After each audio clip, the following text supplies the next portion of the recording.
এই দেখো, এই সেই বিখ্যাত সৌদি আরবের আস্ত ছাগল। এই যে মাল মশলা সব দিয়ে দিছে, পরে দিয়ে আস্ত করে সিদ্ধ আছে, ঠিক আছে। এই যে রসুন দেখা যাচ্ছে আস্ত, এই যে তোমার এই কালো কালো লেবু টমাটো, ঠিক আছে, সমস্ত মাল মশলা আস্ত করে দিয়ে এই যে ভুনা আছে, ঠিক আছে, এই আছে আস্ত ভুনা।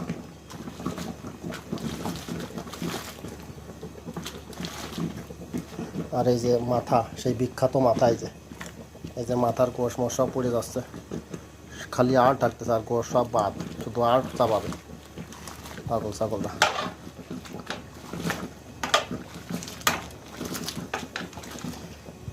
আর এই যে মাইটি আছে, একটু পরে এই মাইটে দেবো আস্ত মাইটে, এই আস্ত মাইটে দিয়ে দেবো আস্ত। এই যে সব রয়েছে, এই যে মুসা।